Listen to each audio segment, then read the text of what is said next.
The Mayberry Investments Limited Virtual Investor Forum has been the standard for investor education in Jamaica for decades, where top financial minds provide comprehensive insight into the market and ideal investment strategies and opportunities for our clients. Celebrating 37 years of excellence in investment banking. The Mayberry Virtual Investor Forum, investing in Jamaica.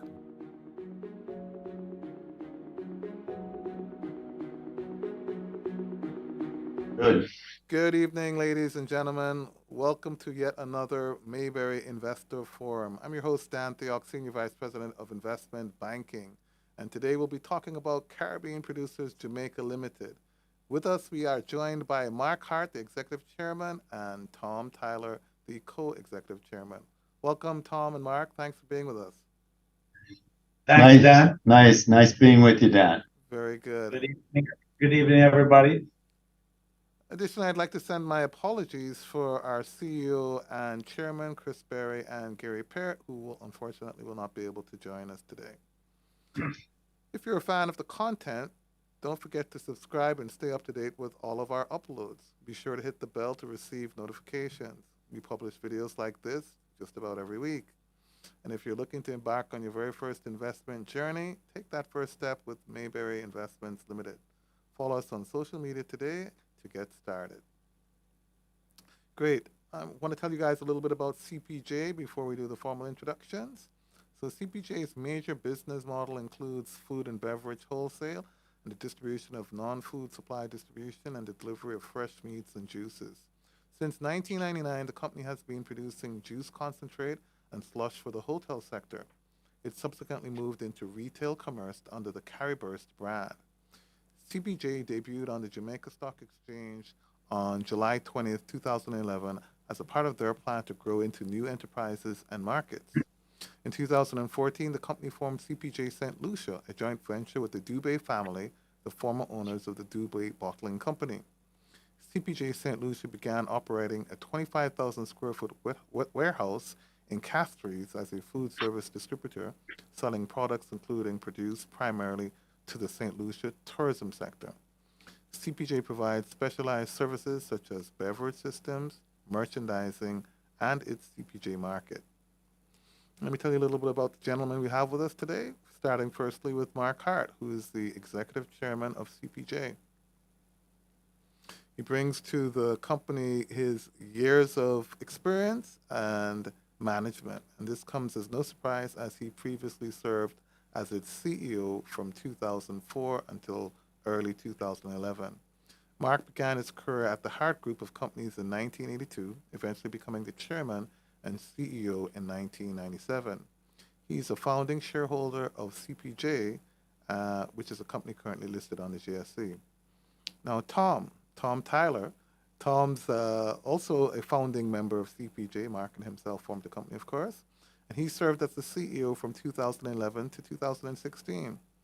Tom is currently the company's co-executive chairman, where he maintains strong vendor and customer relations.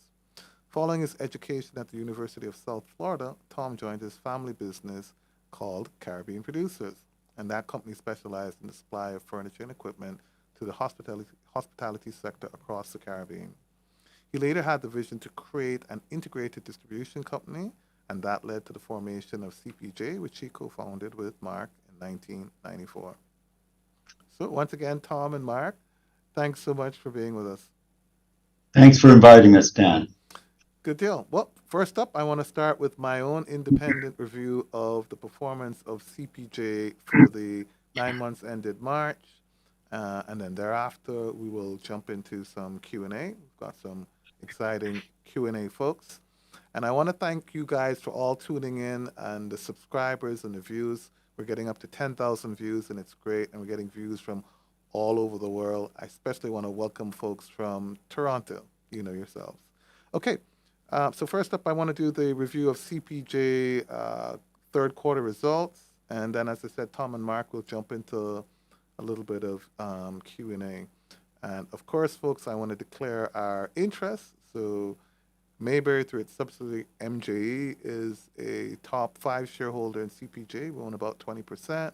And we also have two board directors in the form of Chris Berry and Mark Berry, who sit on the CPJ board. So CPJ are no strangers to Mayberry, but I assure you that that will not form any bias in my independent review and analysis of CPJ. Spoiler alert, I love the company because of how well positioned they are in the tourism sector, but let's look at the numbers. I'll need my glasses to help me with that.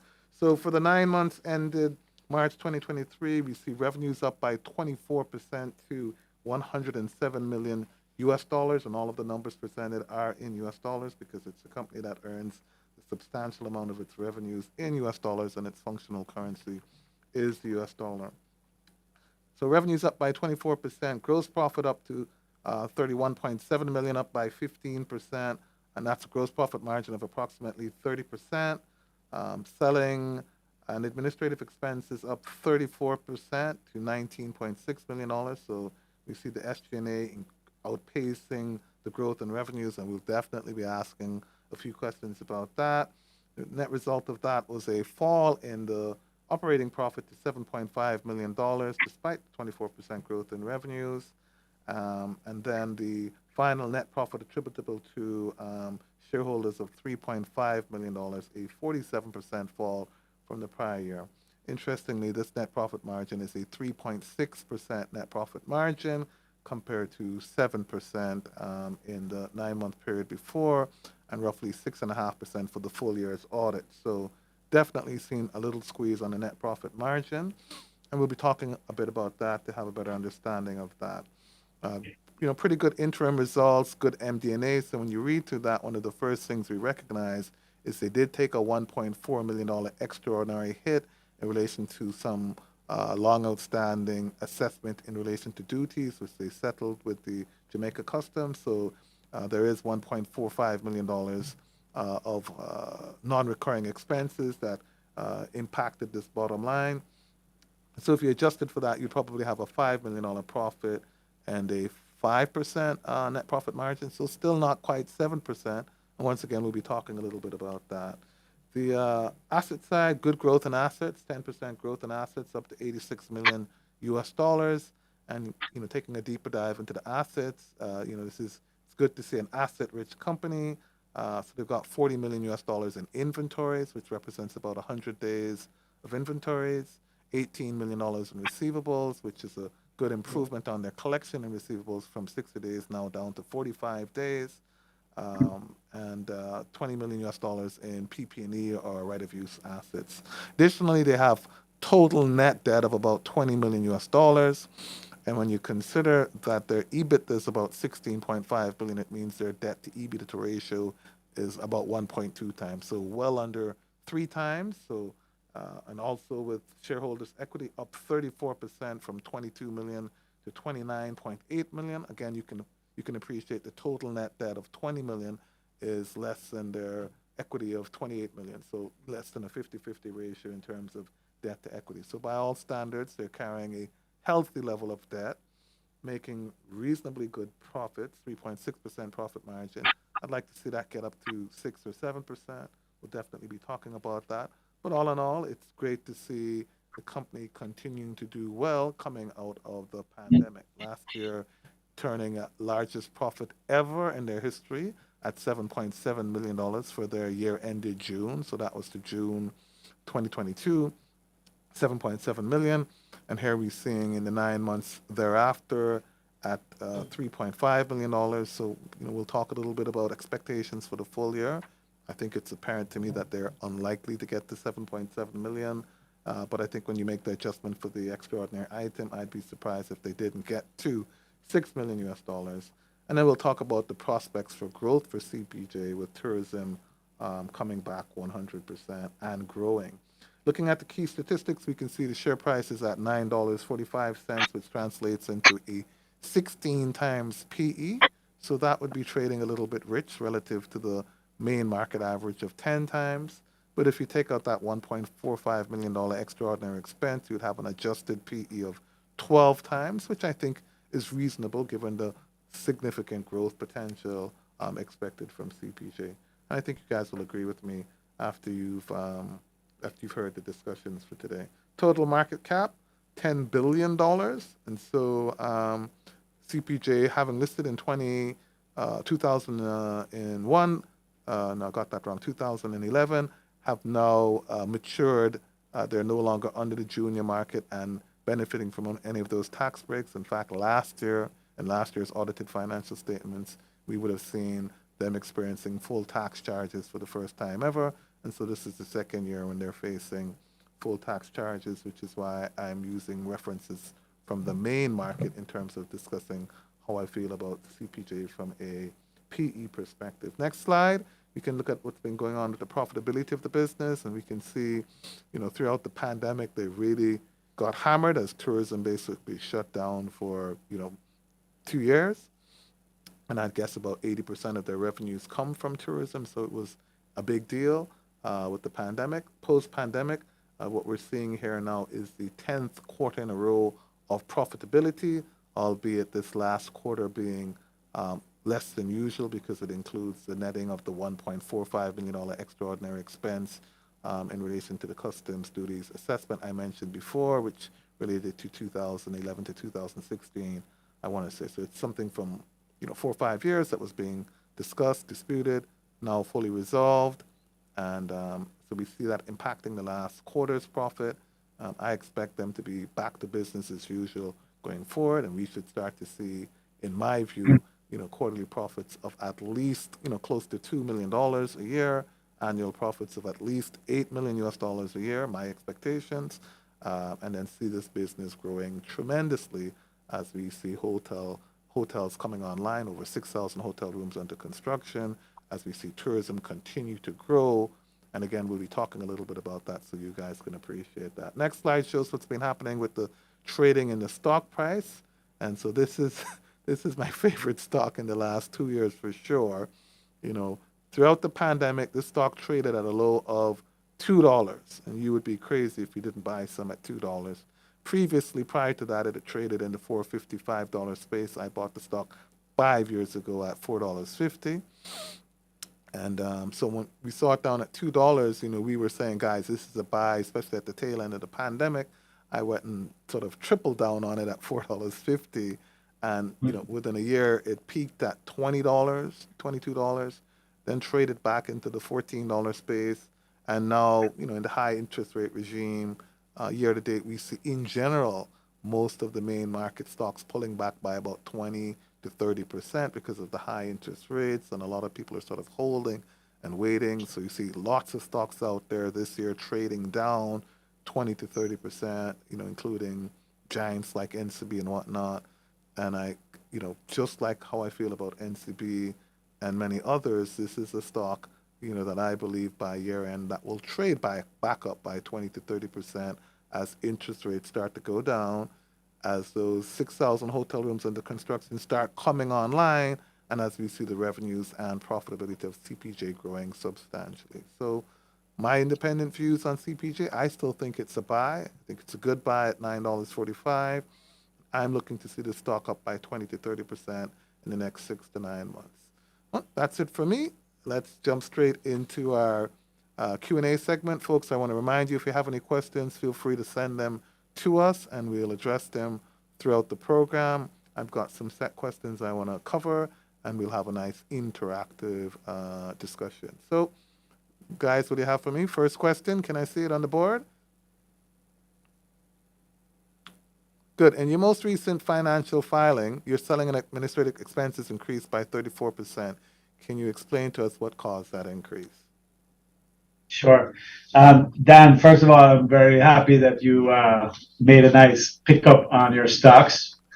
And we agree that, you can have good expectations going forward with all that's happening. But before I answer your question, I'd like to just clarify the one-off charge that we had for the last quarter of the tax. It was not duty. It was actually general consumption tax. And CPJ has a very complex import regime. We sell about 4,500 items. I think it's more than any distributed company in Jamaica by far. And there were a lot of changes happening in taxation. So We missed some output tax. The company did not benefit from that. Customer did. However, we didn't charge the tax, so we had to pay that, but it was not a duty. In that time period, Dan, within 3 years, there were 3 different tax regimes and tax changes in certain categories that we were operating in, and manufacturing, EIA, then manufacturing, and then omnibus.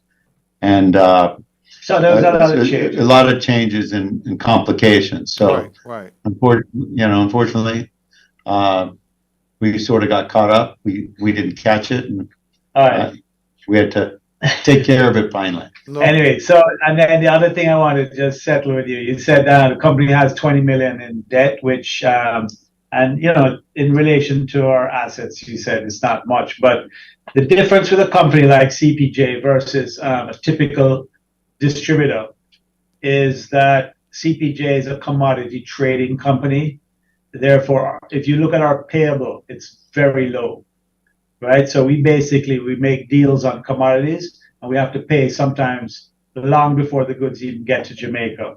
So, we have great relationships with our vendors, but just in the nature of the business. So our payables are very low, but we do rely on some credit to finance the business. But let me go to your question regarding the administrative expense increase. We have started to really focus on building out a sales team. Tom will speak to you a little bit later about some of the initiatives and the products that we're adding in our portfolio. But we have added over 50 people to the staffing of CPJ, and that in itself has increased our overall salaries by 15% year on year. The sales team was increased by 40%, and then operations was about 29%. So really what we're seeing is that we're gearing the company for that growth that you're seeing now, the 29% growth. 24%. And we expect that to continue to accelerate, and we're putting boots on the ground to match the technology that we've put in place. But we need, we're a relationship company. So we have people on the ground, and that's really the bulk of that. There are other increases like local travel increase, coming out of COVID now, we have a lot of people moving up and down. And also there was some rental increase and general expenses. But most of it, Dan, is our sales, pushing sales and bringing new people on board, which we expect will translate very nicely to us in the next coming year ahead of us. Pre-COVID, Dan, we had 440 people staffed in Jamaica, somewhere around 440 people.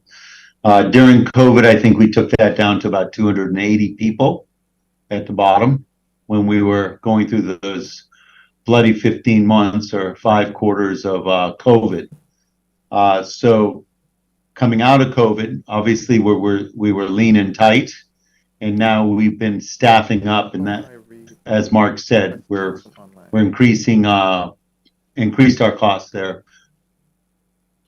Good deal. Thanks for that. And that leads me to a natural follow-up question for you, Tom. So you've grown your sales force by 40%. I've been hearing about new products and lines and things coming. Can you tell me a little bit about, what's coming, what's in the pipeline? I've heard about something called Fireball, and I know you guys are Hispanic. What can you tell me? Heard about Fireball? I've heard about your cinnamon whiskey. So as Mark said, we deal in a lot of different industries. One of the more fun industries is our branded beverage business.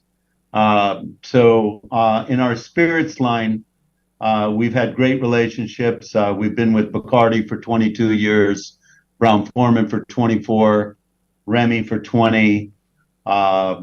We represent Tito's, which is #1 selling spirit in the United States. Terramana. So we've been adding to that list coming out of COVID.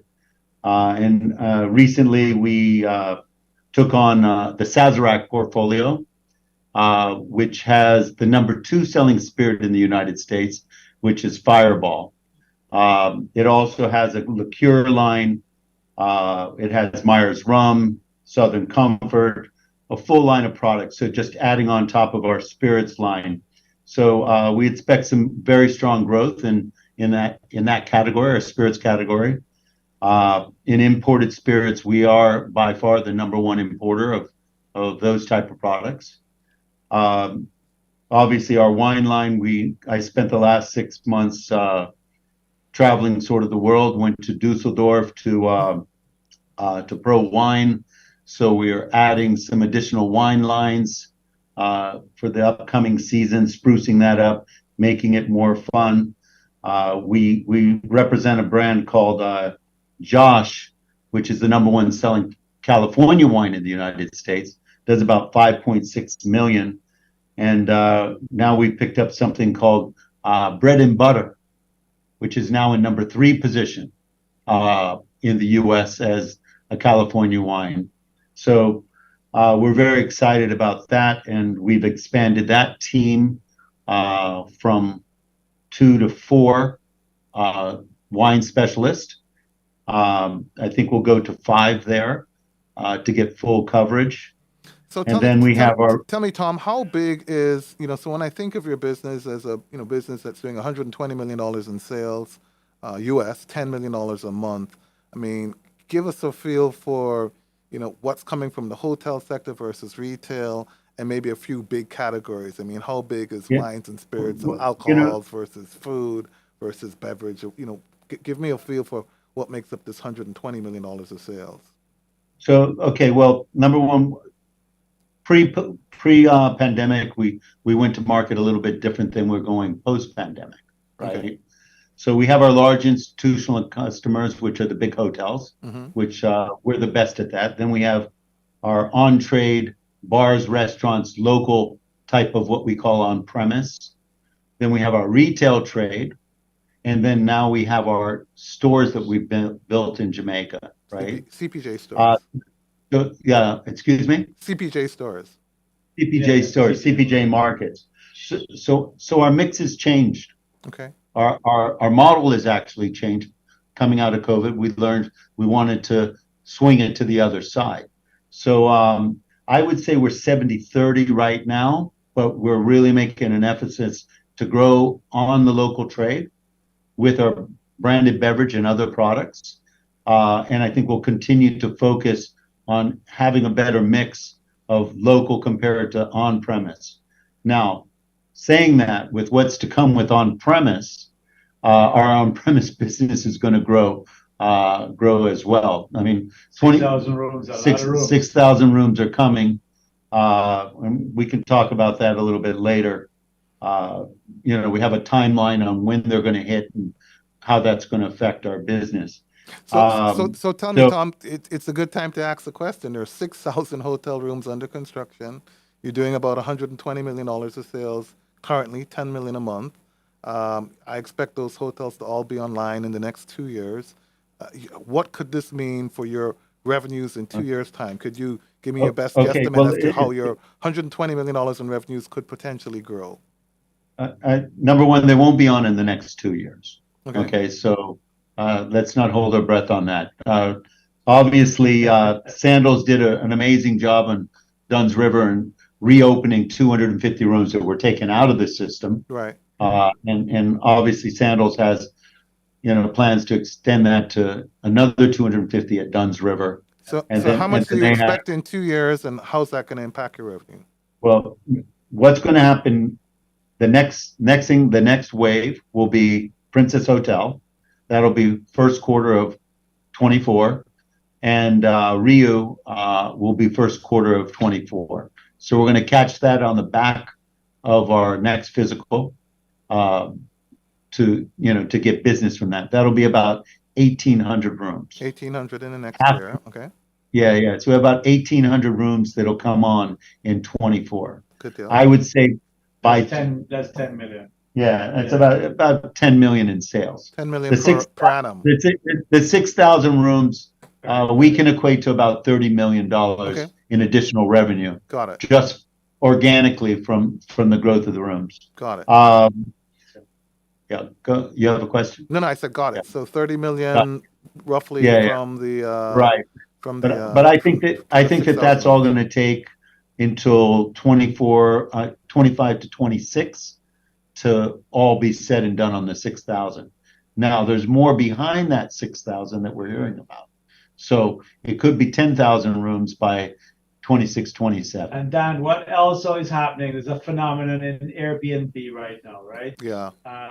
The circles are saying that it's up to 30% of all the arrivals, right? Right. Everybody renting out rooms, and that all just adds to our sales. Right. And obviously the stores are feeding into those villa rentals and to the Airbnb, as well as premium local consumption. Well, good deals. And how are the CPJ stores doing for you, or the CPJ markets? How's that been going? Finally found the formula, Dan. Good deal. We finally found the formula. Right. We've with the spirits portfolio that Tom just mentioned, and then we put some real focus on those stores, dressing them up with stuff that we import just for those stores, making ourselves different from we don't compete with the supermarkets, right? Right. Because we supply them. So we really are making them very attractive for the hospitality, the small business people, villas, and they're really starting to perform for the company. And our B2B and our B2C platform to buy through the store helps even more through the website. So I'd love to see the expansion in that area. We're looking already at some other places. Yeah. Can't tell you yet because Right. Yeah. Right, but we're definitely going to do more in Jamaica, and we'll keep them in the West. Got it. Forget about the. So speaking of Jamaica, that's our territory. Speaking of Jamaica and speaking of the West, I'm just going to try to keep it flowing. I noted St. Lucia. St. Lucia is a business. Makes up about 17% of your revenues, if my numbers are approximately right. Hey, tell me a little bit about St. Lucia and what's happening there and what your expectations are for Okay, well, St. Lucia's doing very well. Yeah. This year we're having a very, very good year. They had a little rougher time through COVID. The comeback on tourism was much slower there. Mm-hmm. And, we'll finish the year about 28 million in St. Lucia. But there's no more hotels being built in St. Lucia right now. So during COVID, we built our first store, an 8,000 square foot grocery store there. And that became a success. Very different from the store we have here. Right. They're not, we call them CPJ Fresh Markets there. And that's a full grocery store in St. Lucia. Right. In St. Lucia, grocery stores are monopolized by one entity.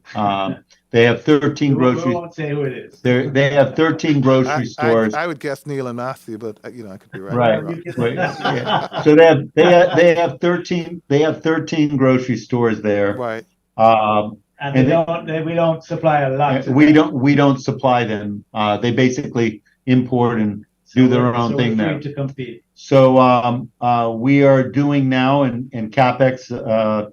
We're building our second store. The second store is about 15,000 square feet, 12,000 square feet in the front.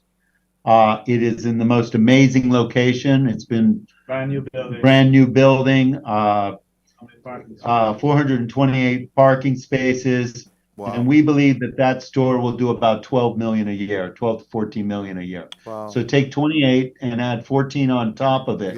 We're going to turn into a $42 million business. And the margins are not bad in the supermarket business, as you may know. Absolutely, absolutely. Affiliation with one of them, right? So our store there is 3 minutes away from 3 of our competitors' stores in Rodney Bay, the most affluent area. It's a gorgeous building. I just was in Miami with our designer for the stores that's been doing all our stores. And we hope to have that open by the end of the year. And it's very, very exciting. Okay, excellent. All right. I did have a CapEx question for you. Basically, I know your board's approved a huge CapEx spend for the year. Tell me a little bit about what that means for the company, what you guys plan to do. we have 3 CapEx It's projects. exciting, you know. Tom's been wanting to do these things for a long time, and I've had to hold him down because, you know, timing is everything, right? Yeah. But with all the expansions coming, Well, and also Time is right. we wanted to get our balance sheet right and our feet underneath us after COVID before we went and started spending money, right? Absolutely. Uh, So So tell me about the capex and what do you plan to do number and how's that going to number impact the one, business? number one, we're going to put 1,000 kilowatts of solar on one of our buildings in Montego Bay. Okay. About $1 million spend on that. Its repayment is 3.2 years. You know, it's sort of a no-brainer Yeah. to do that. So we're moving on that.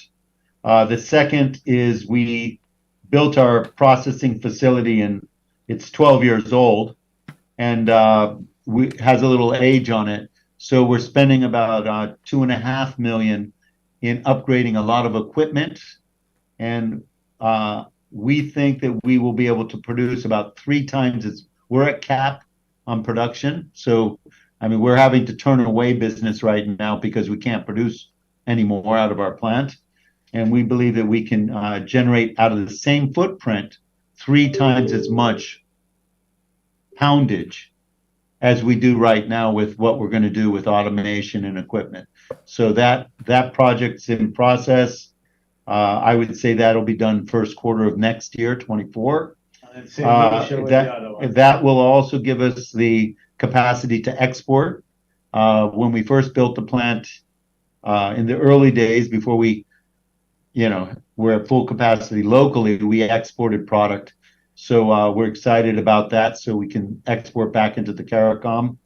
And then the third project is St. Lucia, which is a $3 million spend. It's a split spend between our partners, the Dubeleys, and we think that is a game changer for St. Lucia as far as profitability to the bottom line. And Dan, we're already planning capex for the next 2 years, but we're not going to speak about that today. Right. Okay. So That's fine. I think some exciting projects that we're looking at, which are going to revolutionize the company. so. We have a lot. Yeah. So we feel that all 3 of those projects will bear fruit very, very quickly for the company, and very excited about the CapEx projects. Yes. Good deal. 2 questions for me follow up to that. So one was on the profit margin, Tom. I like to see the profit margin in the 6-7% space. Would you guys say with these projects, going forward, you should be able to get your net profit margin back up into that space? Well, number one, we had a lot of gyrations in the beginning of the year with commodity prices. Right. So the second quarter of this year, a lot of things fell out of bed. Right. And I have a saying: you got to know when to hold them and know when to fold them. Right. So we had to move out commodities at losses to get to the right side of the table. When the prices dropped, and we were holding heavy inventories because supply chain was very tight. So that affected our margins in quarter 2 and quarter 3. That's more or less regularized now. Okay. And the other side I love is on our branded side, we don't have those swings, right? So we have a decent mix. So we're seeing the recovery in the margins in quarter 3 and now in quarter 4. So I think everybody will be very, very happy with quarter 4 on the results compared to prior year. Good deal. Excellent. I appreciate that. And then, Mark, question for you. I mean, how does CPJ fundamentally remain ahead of its competitors amidst such intense competition in this space? Yeah, it is, and we don't seem to have like a competitor that competes on everything with us, but we do have very strong competitors in categories, right? So we are, obviously, Tom and myself, very, very big on relationships. That's like number one, right? Not just customers, but the vendors as well, right? And Tom manages pretty much all the vendor relationships, a lot of customers, and we share, we tag team, but we do have very strong relationships. We've put technology in place, so that's just helping us be more efficient and, just managing our business. But the bottom line is really, we just need to make value for our customers. We want to provide a setting where they really want to do, they need to do business with CPJ because we're going to drive their success, right? That's been our mantra from day one. We are a service company. Tom and I, and we push that right down to the lowest levels of the company, right? There's nothing that we don't do to try and please our customers within reason. And the reason that is a big bang, I must tell you. Absolutely. And I mean, with a $40 million war chest of inventory, you guys are carrying 100 days inventory. I know a lot of that has to do with the logistics change challenges, but it's also in terms of you guys trying to you can please your customers, provide them with what they need when they need it as quickly as possible. When the COVID came, we had 60 containers coming in when the last tourist took off. Right. Okay. That we could not stop. And the warehouse is full, $25 million of inventory. So yeah, we make sure that, we have it because our customers depend on us. So we make sure we have it. Listen, if you were a hotel and you could buy 65% of what you needed off of one truck and know that you're getting it every week when you need it, so you can control your inventory inside your hotel, and just think about hotel versus having 20 trucks roll up to 5% of the needs. We make it easier. One invoice, one phone call, and reliability. It's a confidence thing, Dan. Right. Customers have confidence. They come here, they meet us, they see our place, we talk to them from the start to the finish. Right. And when these new guys land in Jamaica, these new hotels, the first place that they come to talk to us. So, but we're giving you too much now. We're giving away too much. Well, I know Tom has all the relationships, and it's clear to me, what your strategic advantages are. So you guys are providing good credit terms. You got, all the inventory that these guys need. It's a one-stop shop. You got a great-looking guy in the form of Tom who's got great relationships. Your facilities, you guys are located right on the port of Montego Bay. I mean, it doesn't get any better than that. So that's got to be another competitive advantage you have. So I mean, when I put it all together, these are some of the reasons why I'm in love with CPJ. And so I know those 6,000 rooms under construction, Tom has already made the relationships and the contacts, and so there's no and ifs or buts as to whether you're going to be picking every up one that of them business. Talking to us from day one when they're putting the sticks and bricks in the ground. So before they get here, we're holding their hands and helping them. That's our job. Understood. So we talked a little bit about the 6,000 rooms that are coming in the next 2-3 years. I mean, what's your outlook, longer term, Tom, for CPJ? Well, number one, 250 million is on the horizon within the next 3 years. That's your revenue target? I think that 150 with St. Lucia. Yeah. I'm talking combined. Yep. Right? Yep. I believe that we can take it to 250. I agree with you that we need to get back that 6 to 7% net, right? Yeah. So that we're going to work very, very hard at that. Obviously we've gone a couple of different ways versus pre-COVID. So we're not just focusing on resorts and hotels. We have our resort and hotel business, which is growing organically with growth of the industry. We have building a sales team to do on-premise local more efficiently. We're adding products that are more generally consumed for the local population, and as the economy does better, the local population has more money in their pocket. Yep. So we have some homegrown products that we've brought in now that we're building as well. Fireball will be one of those items that will be everywhere. You'll see it in every gas station, every grocery store, every bar. Just go to your local bar and go to the bar in Kingston, and you'll see it now. We've made a great relationship with Sazerac with that. Our retail division, we've expanded that. We've developed a marketing. We've never had a person that ran marketing within our organization. Dedicated. So we have a dedicated marketing manager with a team under him. Obviously, you're seeing that in the cost. So we need to be visual to the local consumption. Our stores have been right on. There's a location that we're waiting on that you know, hopefully we'll get in Jamaica. So that's one that we'd have to build greenfield, but in an amazing spot. So we're working on that. Mark wants to do a couple more, so he'd like to have 6 of them. We're at 3 now. So we're working at from a different angle. Obviously, we have a core. We're going to build back our local core, local consumption. I mean, years ago, 2003, 2004, I brought Red Bull to Jamaica. Nobody knew what Red Bull was at that time. That turned into a $25 million brand. I told Mark when I was working on the Fireball deal, I said, Mark, this is our new Red Bull, right? Did you say number So 2 in North America, Fireball?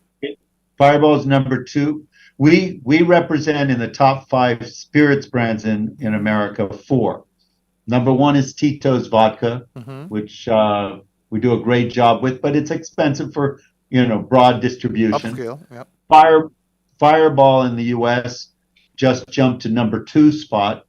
It's everywhere. Then there's Smirnoff, which is falling off. Then Bacardi, which we represent Bacardi brands, but Bacardi's right. And in the top 20, I think it's 13 of the top 20 that we represent. So in premium spirits, we're definitely in a very good position. So the Tom, other thing is, Tom, I got to ask this question. I mean, because you've got such a diverse portfolio, expanding many categories. I mean, you got to tell me which category do you believe, you know, has the most potential for your CPJ's arsenal? We don't pick favorites. we won't pick a favorite tonight, Dan. But I got to tell you, we got a lot of roots in the ground, and they're all growing very, very strong. So if you have a tree and it has one root down and the wind blows, it can knock it over, right? Right. Our roots spread out broad, so when the wind comes, the tree may bend a little bit, but it holds up strong because we've got these roots going out all different ways. Obviously, we have competitors within categories, but we don't have any one competitor that has the basket of products that we have. That's what makes us so valuable to the hospitality industry. But I believe our retail division has tremendous upside because we're starting from a very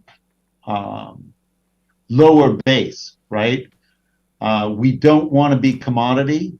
We want to be premium, and we want to have recognized products. So,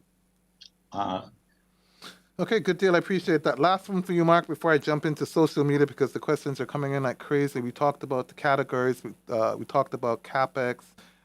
Tom alluded to the plant, and I think that's your meat processing plant, your facility plant. We won't say what it is a plant of. I know. It could be other things. It could be it's a processing plant. Understood. And I got a question coming here. And so in my mind, you know, one of the categories I think you guys do really strongly in, and this one was surprising when I first learned this a few years ago, is bacon. I get the sense that between you and GK, for instance, you control, what is it, 80, 90% of the bacon market in Jamaica. Is that accurate? Got CD out there as well. The 3 big players. So we're just growing. We're taking our piece. That's all. We're making the best bacon though. That's undisputable. Undisputable is our bacon is the best bacon. Naturally wood smoke. We don't inject any smoke flavor. There's 2 different ways to make bacon. There's an enhanced liquid smoke, and then there's a real wood chip burners. When we built the bacon plant 12 years ago, we built it with wood chip burners. So our bacon, hickory smoked Hickory smoked bacon. from real wood chips. I can testify you've got the best bacon in the market. I appreciate that. All right, let's jump into some questions from social media. First one coming in. First question's a complaint that we're not asking enough questions from social media. So let's start with the first one here.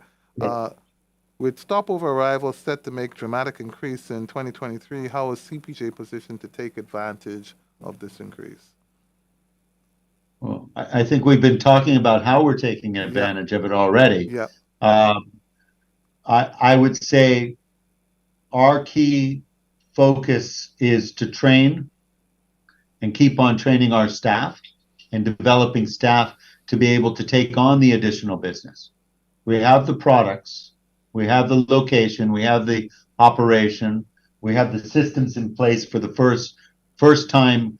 I can press a button and get information within seconds on what's going on in which category, where, whatever. And so it's training and adding those people on and getting them up to speed. One thing I say to Mark is, you can hire them, but hiring them is just the first part. You got to hire somebody, and then you got to train them and get them up to speed. Sometimes you bring somebody in, and in 3 months you're feeling it, and sometimes it takes a year. It just depends, and that's the gamble that you take, right? So training to be prepared. Good deal. Another client that I like, Express Catering Limited. I mean, they capture the stopovers, and it's another sort of food-driven business that depends a lot on tourism. Would you happen to be a supplier to them by chance?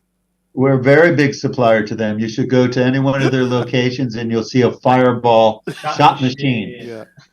We just installed 14 machines in all their areas, including the new bar in the airport. Sanctus International Airport. Yeah, so they're very, very good customers. Ian and Mike are very good friends with Mark and myself. I mean, we drink tea every day. We drink tea every day, and I'm very happy for them because, similar to us, we all had a very rough 15 months to come out of this pandemic, and they seem to be doing very, very well now. They're bouncing back strong. Rivals. Absolutely. One more question coming in from Lion Jungle. Is CPJ keeping an eye on the economy and the climate in Europe, USA, and Canada to protect against any possible downturn that it might have, and maybe its impact on commodity prices, I'm guessing? Yeah, I just went to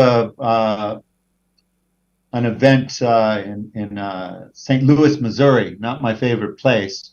And there was a speaker there, the CEO of a $13 billion logistics company. And it was extremely interesting. Supply chain still having its hiccups. Prices are not receding. Overall, the manufactured food products, commodities swing for supply and demand and weather, et cetera. But, they don't see a pullback in the U.S. as of yet. So that thought of recession, they keep on pushing that out. So it should be very interesting. But the other thing is when Jamaica, when we went through the last financial collapse in 2008, 2009, Jamaica kept on humming, right? We're near shore. Meaning easy to get. You can make a 3-day vacation. You can make a 3-day vacation, and we're cost effective. And if you look at it, all the major players, Hyatt, they bought AM Resorts. Marriott, they want to get in the all-inclusive business. Resort travel and people spending money for experiences versus hard goods is more important right now. So the travel business is extremely strong right now. Extremely strong. Good deal. And I concur because, I mean... And I have one more thing I want to throw at you. Sure, Tom. And I'm sure, surprised you haven't asked me, right? Because it's been in the press, right? CPJ would like to sell to the cruise industry. Yes. So we set up a company called CPJ Homeboarding Limited. We got our JCSA license, so we're licensed under the Special Economic Zone. Excellent. Okay. And if we can work out the policy issues that we're having right now with the policymakers, and we're trying to do that, that market is massive, and that $250 million that Tom is speaking about may come earlier than. You weren't supposed to tell him that yet. That's the one you were supposed to keep in the pocket. What it will do, CPJ home porting. Home Porting Limited. And what it will do is allow us to aggregate everything that we do for CPJ in the food service environment. Plus, we can go to True Juice or Separate or Grace or Mussins or whoever and add products that are made in Jamaica to whatever we already have and offer packages to cruise ships that are begging us, literally. We have the cruise ship lines ready to do business. It's a matter of the SEZ and being able to operate it. And work with we need a third party logistics arrangement. Right. On through all of that, we're trying to get that ironed out. I think we're very, very close on that. Also, that gives us the opportunity of manufacturing. Last year this year we'll export about $3 million of our beverage system products, our slushes and our juices, to the Eastern Caribbean. Obviously, with the additional output of this equipment that we're going to put in, we'll be able to export the other stuff that we process.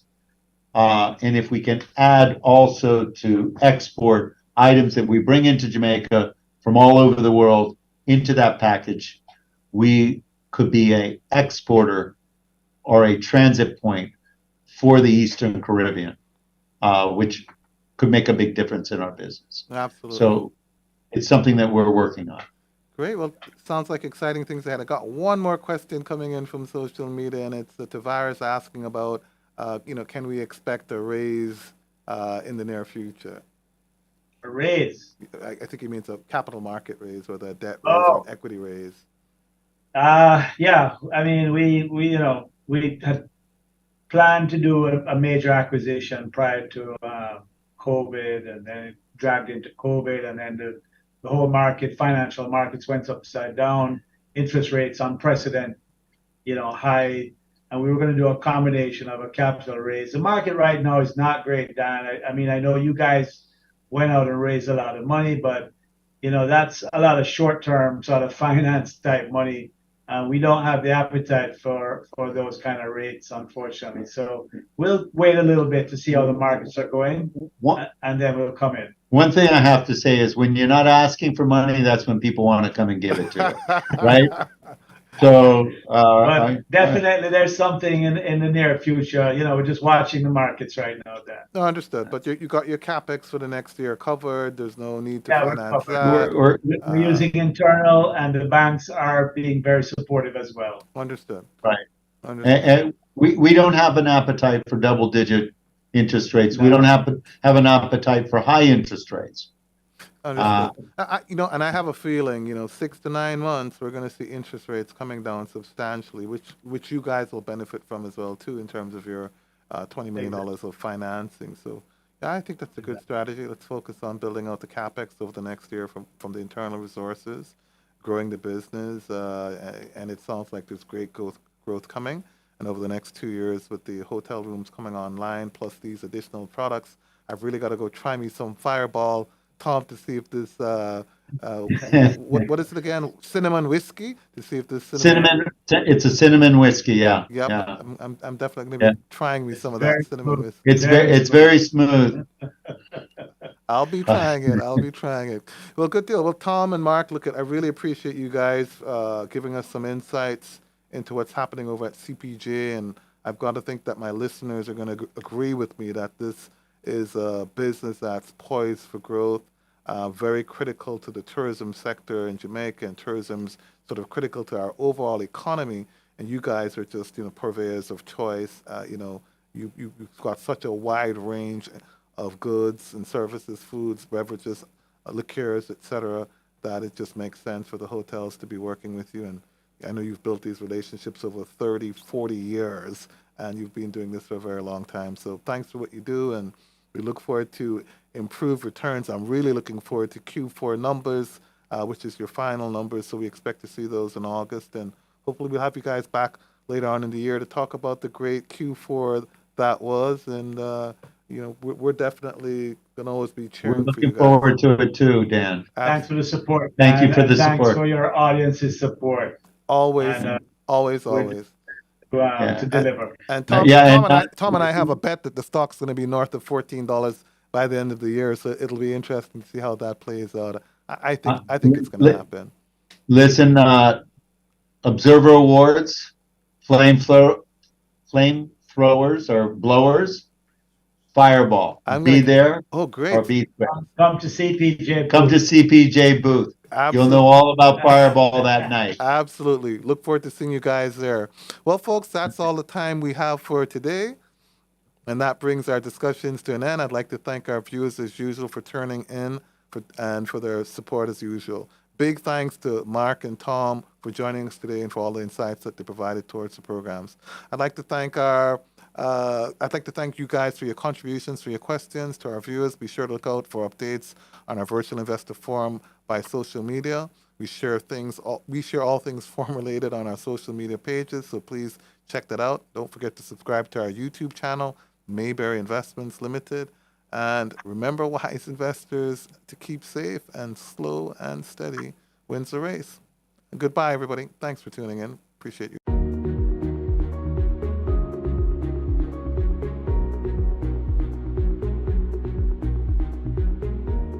The Mayberry Investments Limited Virtual Investor Forum has been the standard for investor education in Jamaica for decades, where top financial minds provide comprehensive insight into the market and ideal investment strategies and opportunities for our clients. Celebrating 37 years of excellence in investment banking. The Mayberry Virtual Investor Forum, investing in Jamaica.